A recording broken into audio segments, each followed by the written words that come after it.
Hello, everyone. I'm Dominique Johnson-Lindsay, and welcome to the Active Listener Podcast by Lightspeed.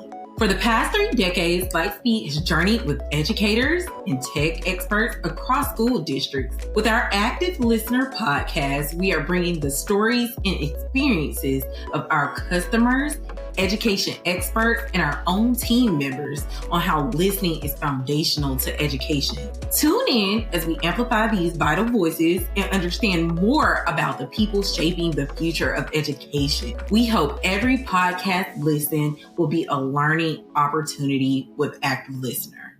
Hello, everyone. Thank you so much for joining us today. I'm so excited to be here talking with a technology titan from Portland, Maine. Today I'm speaking with Andrew Wallace, Director of Technology at the South Portland School District. So before we get started, would you just please introduce yourself? Yeah, I'm going to have to update my business cards so it says Technology Titan. So I like that. I'm going to go with that in the future. But no, I'm Andrew Wallace, the Tech Director for South Portland Schools here in Maine. And I'm also the President of the Maine Educational Technology Directors Association. So a professional organization comprised of directors across the state. I'm happy to be here. Thank you. So I just want to kick things off. Of course, I wanted to have this interview knowing that you have a lot of experience to say, what have you seen change over the landscape in the last 20 years that you are finding is a concern for child teachers today that they haven't experienced before? Oh, that's a great question. Well, I think what we've experienced, I hate to do yet another podcast in which I talk about COVID, but ever since, this COVID experience in which students were learning wherever they were learning in different fashions, the big challenge to me has been re-engaging students as they come back into our schools, making sure they show up. And when they're here, that we're delivering instruction to them in a way that engages them at the highest possible level.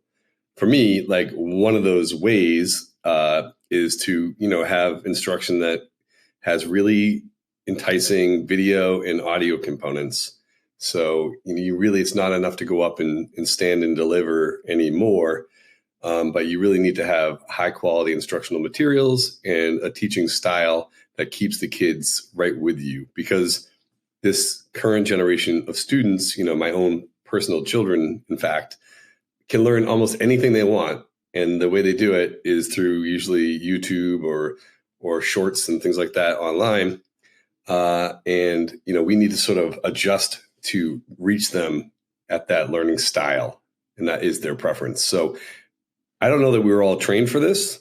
But as a tech director, I feel like it's my job to put the right tools in place and the right supports for teachers in order to achieve that goal of meeting kids where they're at. That makes so much sense. And it kind of segues to a great point, which is there are so many tools on the market and more coming out every day.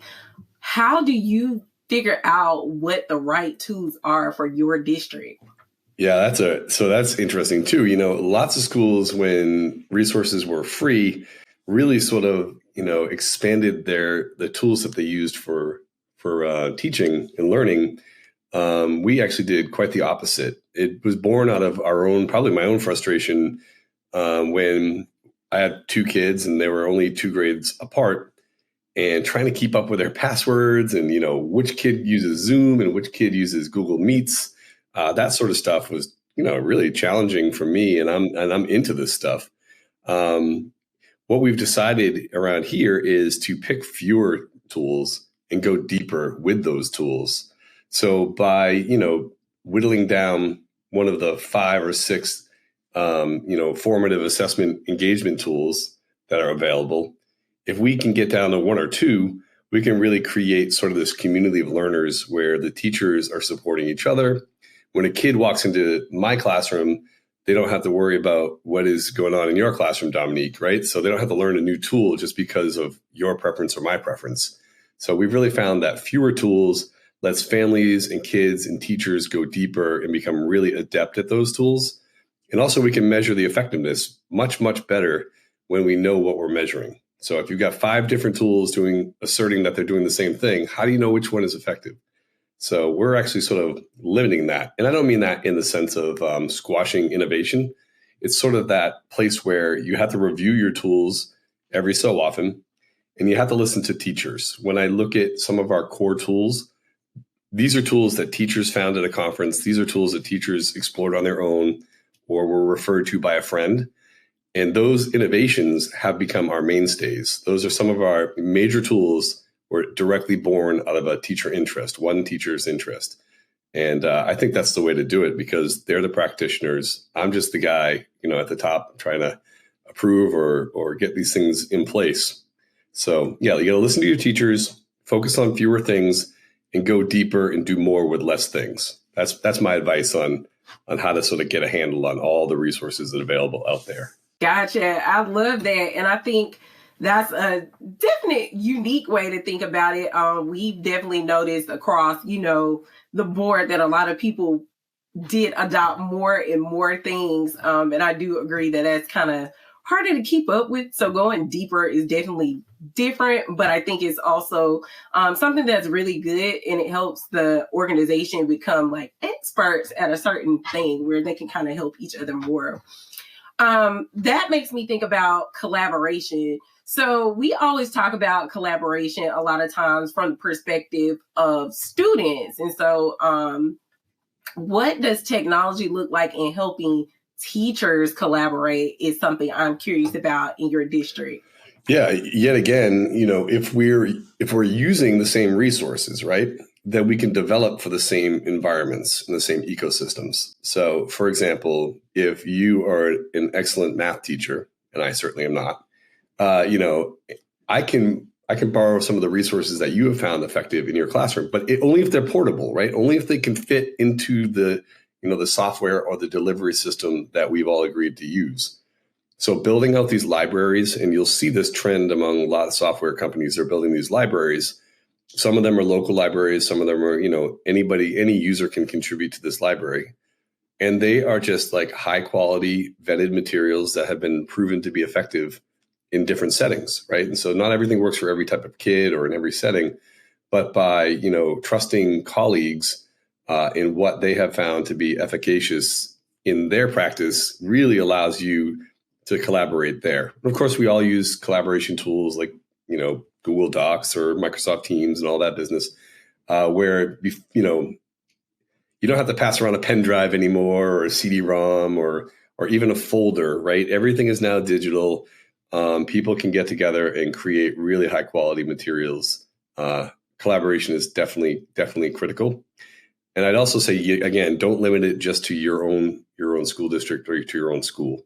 There's lots of opportunities to meet other educators, lots of digital platforms designed to support educators in their collaboration. So check out those Facebook groups and check out those other teacher focused organizations that allow you to do that. Like ISTE affiliates, for example, are great. Or most states will have, a computer science organization or a language, English language arts teachers association, and really get in there and meet some other people from other places to collaborate more broadly. That makes a lot of sense. And I'm definitely a super fan of any kind of online resources. That's like my world. So I'm always like, yes, get in the Facebook groups and engage.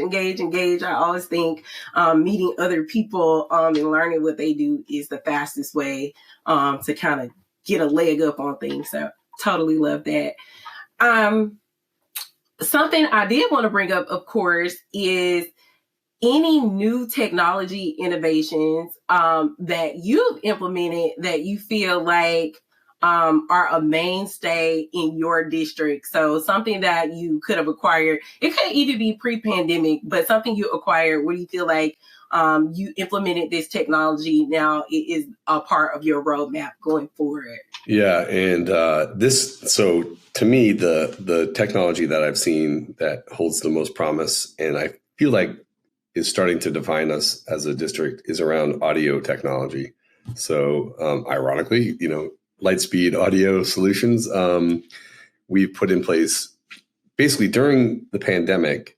We tried to avoid buying things that would need a quicker refresh, like, expensive laptops or even like staffing changes, right? These are things that cost a lot of money in the long term, a huge total cost of ownership expense.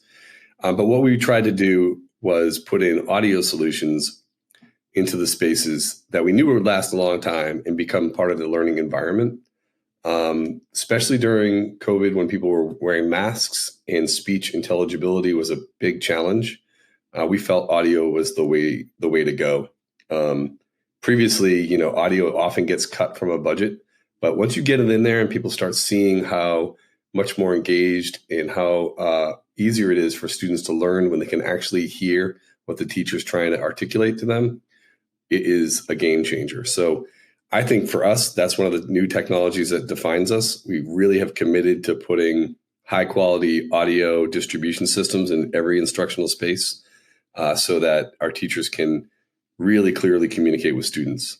And in some innovative spaces, we've added solutions, the little pods, I call them pucks, where the students can have a device on their desk.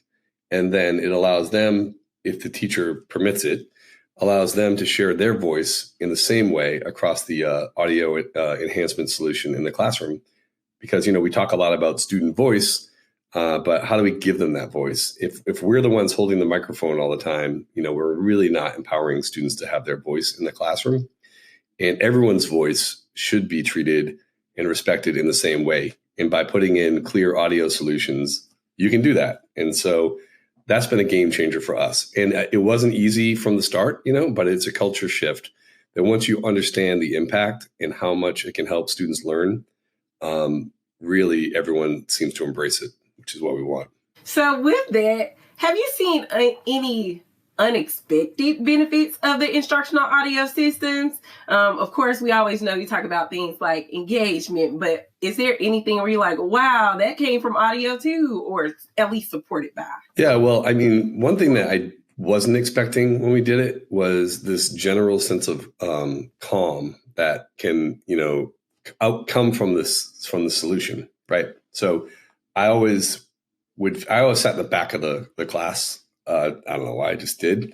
And I often felt, not terribly engaged, maybe because the teacher's voice never quite reached that far, right? But the kid, I suspect, in the front of the classroom always felt like the teacher was sort of yelling at them, right? The word, when we polled students and we did one of those, fancy Wordle things, what words, what do you think of when you think of this solution? And the number one word was calm. And so, they didn't think the teacher was angry. They didn't think the teacher was disinterested. The teacher wasn't straining their voice. There wasn't this same sort of urgency that can come from a redirection in the classroom. It was just this notion of calm. And I've noticed it myself. And I try to use the audio technology when I, run a meeting or conduct some professional learning myself. It really just sort of diminishes the side talk. It really focuses the attention because you really can't escape the voice and the message, no matter where you're sitting in the classroom. And for me, it allows me to speak at a more conversational tone that I think is more friendly and sort of begets better learning opportunities if you create that calm, respectful tone in a classroom. That's a good one. And I think it's often one that is passed over sometime about, what's the perception like? Because we know that's not the intention with teachers or people speaking in the front of the classroom to kind of, make the kids think they're yelling or that they're fatigued or that kind of stuff. But I think it just comes off that way because we know how audio works. So I'm always happy to hear things like that where calm is kind of the outcome, because I think a calm environment is a good environment for like everyone, especially for learning. I think about some of the concepts that I learned when I was in school and I'm like, it was so stressful. Right. And I think the audio component added the extra layer of just like stress to some of those subjects that I was just not. Yeah, and teachers can't be everywhere all at the same time, right? That's the big challenge. We do not want teachers up in front of the classroom doing lecture style instruction, right? We know that is one of the least impactful types of teaching. But Sometimes it's effective because that's where the whiteboard is. That's where the podium is. That's the place to project your voice. Another innovation we put into place that I think complements this well is that our interactive panels at grades, up through 8th grade are on wheels and they move around, right? So the epicenter of learning isn't the front of the classroom. Schools talk about wanting to change it from the sage on the stage, but what's the first thing they do is they mount a $6,000 object to the front of the classroom with speakers blaring out the front to reinforce that concept that is the place from which you should instruct. And we just don't believe that's true. And so, by having audio solutions and by video that can move around, you can negate that reinforcement of the physical placement of the objects. And, it's also cool to see another innovation is when kids are grouped around, in groups. Like, let's say a typical classroom has a group of 4 kids working on a project. And if group number 3 needs help, they can signal to the teacher via the puck that they need help. And the teacher can either come over or can interact with them two-way audio through the puck, which is pretty cool, because the traditional sense is the teacher goes to table 1, table 2, table 3, table 4, and that's completely arbitrary. Table 1 goes first. They may not need your help right now. Table 3 may be the one that's urgently in need of some redirection rather. And so, just being more thoughtful in how you place yourself as a teacher to provide supports. And technology can allow you to do that in a way that was previously much more challenging. I agree. And I love that. My mom is a first grade teacher. And so that group environment is pretty common, especially with those lower grades. And so I definitely love the impact of being able to kind of help that collaboration, as well as just the students getting that, hand raised and being able to say like, hey, I need some help. I think that's so important. And I love that technology is a piece of that because it's truly innovating the way we do it and not just doing it in a certain order. So I love that. My last question before we get to my fun questions is, how do you envision the impact of technology in districts over the next 5 to 10 years? So what do you think is just going to change the landscape for ed tech as a whole? Well, it's got to be AI, right? So it wouldn't be a podcast in the year 2023 if I didn't say the word AI, right? So I got this far. I made it 22 minutes without saying the word AI. I want a prize for that. But true, that is the answer. We need to, thoughtfully plan how we're going to incorporate AI into our learning environment, right? Into our ecosystem. We need to look at how our teachers going to use it? How is the district going to use it? How are students going to use it? We need to investigate things like, the ethics around it. Who owns this content? Are we paying close enough attention to the implicit bias that is, innate in AI results? Are we being genuine? Do we have, when I can run a AI prompt to provide feedback to my 20 students, is that me as a professional doing that? Or are we using that to maybe jog my memory of different ways I might provide feedback? So finding out the ways that this amazing time-saving resource could be used in a very thoughtful, purposeful way is really critical. So when I like to think of, I don't know what the phrase is, but I've heard it lately from some colleagues, it's almost like situational use of AI. So kids are going to use it, teachers are going to use it. But, a great leader and thinker in this space is AJ Giuliani. And he has these slides, which is it's a pretty stereotypical stop sign. So, a traffic light. So red means, no, you never use AI for your final draft, right?